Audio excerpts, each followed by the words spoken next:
Hey guys, Alex from 7th Hour Films back again with Frieren. Last time around we had Smells Like Trouble, where basically they found this town where everyone was asleep and they were under a curse, and eventually the sleeping curse got to them one by one. First Stark, then Fern, then Frieren. Zine had the built up immunity to it, being a priest, and basically had to deal with the monster by himself, but he did put his trust in Frieren and was able to wake her up for 5 seconds, which was enough time for her to destroy the monster. Then we had another plot line of a nobleman finding Stark, realizing he looks like his dead son, and basically cleaning up Stark so that he would pass as the nobleman's son, in a soiree to keep up morale, and then Stark and Fern had a really lovely dance. So, yeah, that's pretty much where we left off. Like always, the reaction is down in the description and in the pinned comment for your viewing pleasure, so why don't we just go ahead and jump right into this episode of Frieren. Here we go.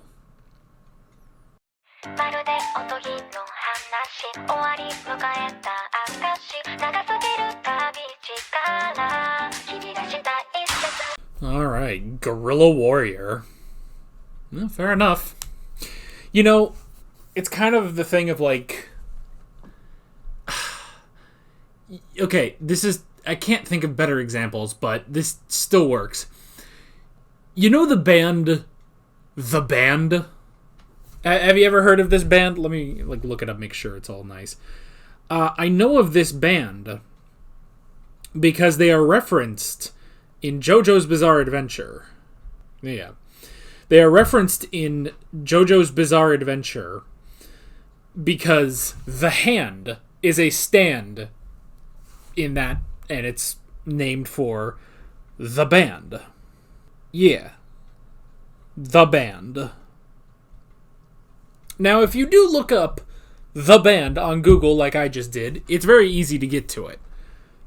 But let's be frank, nobody's going to remember the band. The Band. It's just like, that's a terrible name. I'm going to be quite honest, you know? Now, something like the Beatles, that's a great name, you know? So I understand the idea, you know? So many people remember Himmel the Hero, but I mean, yeah, you take this dude. He's an elf, he's jacked, and he's an incredible warrior. But his name was Kraft, you know? And it's not that memorable. Before this episode, if you had put a gun to my head and asked me what his name was, I would have forgotten immediately. You know? It just works out that they met him, you know? They met him recently. Well, I say recently, within the past year in canon, so yeah, it's like, I understand that, and that's an interesting idea. Guerrilla Warrior. I mean, it's something. It's something, you know? I'm trying to think, like, what's a good... I mean, this is why superheroes have superhero names, you know? Like, yeah, Steve Rogers is one thing, but Captain America. Bruce Wayne is famous for other reasons, but Batman, you know? Clark Kent, Superman, you know? Like, you gotta have the names. So that's his hero name, Guerrilla Warrior. And you know what? I'm actually, I'm rewatching Young Justice right now on my own time, and you know what? That kind of sounds like a D-list DC hero, you know?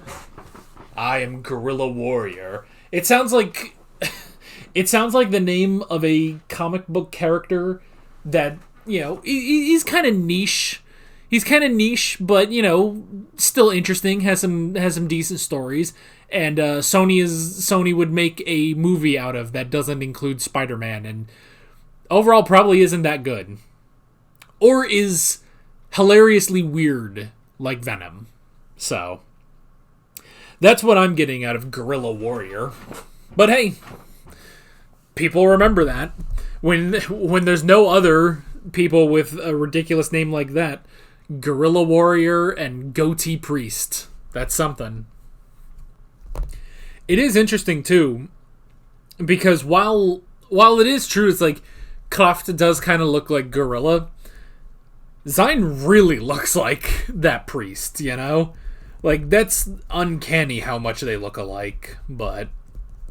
Alright, but this episode is all about essentially fading memories and trying to hold on to them, and man... I didn't need that, man, with freaking Full, Old Man Full. First, always be at the ready. Mainly if you're a warrior. You should probably always be at the ready when, you're dealing with demons and stuff, Like, the rest of them should always be at the ready, too. But a warrior should also always be at the ready. And poor Stark. Poor Stark is kind of the punching bag of this show, so, yeah, he got knocked down. And he could not get up again. Unlike the song Tub Thumping. So. Well, that was interesting. And then Full, it's sad. Because it's the whole thing of like, oh, he's, it's like, oh, you're acting senile. It's like, no. He remembers some stuff, but he kept his promise to his human wife whom he lost long ago. Lost so long ago, but he keeps his promise. But now he hardly remembers. He remembers the promise.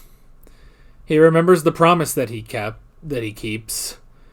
But he couldn't even remember her face or her voice, Because that's the thing when he asks Frieren, it's like, do you remember what him will look like? Do you remember his voice? And, she says, like, oh, don't insult me about that. And it's just like, no, that's not it. He's legitimately asking you, Now, I mean, we don't know, like, how old an elf can get, Like, if we're going off of the idea that Frieren is still technically a teenager, if she's still a teenager, even within her own race, then she's got a long time to go, But we don't know.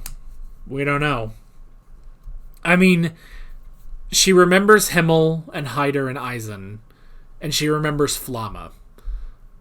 But there's a very, very long time between those two, Between those two memories. So... But granted, she didn't interact with that many people, so... But it was nice seeing Frieren talking with someone who remembers, even if only somewhat, remembers the past, so...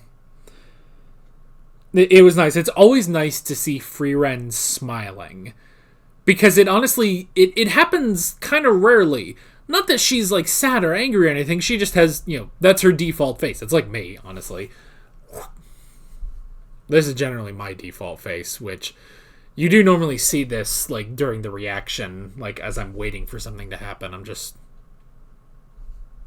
And it's not a face of, like, oh, I'm angry, I'm disappointed, I'm, bored or anything like that. That's just how my face works, But it's only when I'm talking and stuff that, my face gets a bit more animated because I'm on camera, but yeah, but it's like, that's just her natural face, and there's nothing wrong with that, but it makes it all the more special when we do get to see her smiling, So I like that. It's not a thing of like, oh, you need to smile more. It's nothing like that. It's just like, man, it's always just a nice treasure when she does smile, Because it's such a rare moment that you appreciate it. You enjoy it that much more.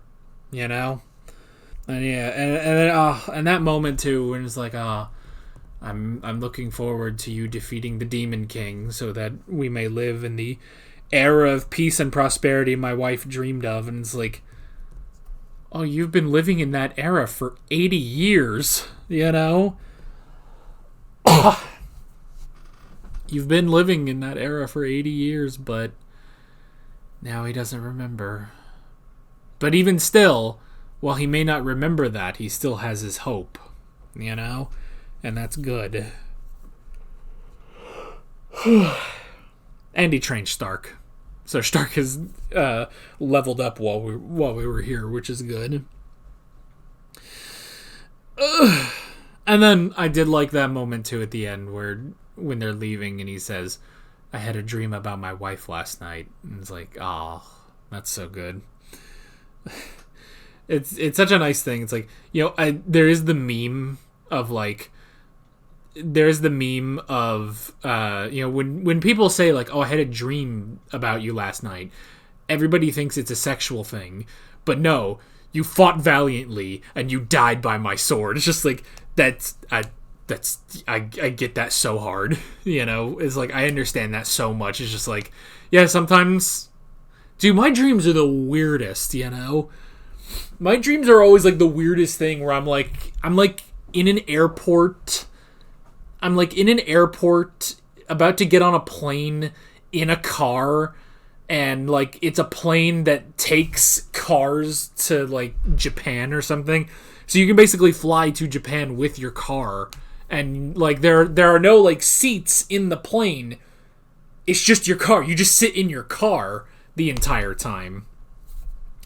I don't know if that would make a plane any better or worse. At least I have legroom in my own friggin' car, I have legroom. I have a radio. Well, maybe not a radio, but I have a CD player in my... I mean, I have a radio, but a radio player wouldn't work, but I have a CD player, and I could just shut the doors and windows and listen. Granted, there's no air at that point. You gotta keep... You'd have to crack the windows for air, because you're not going to be running the air conditioner.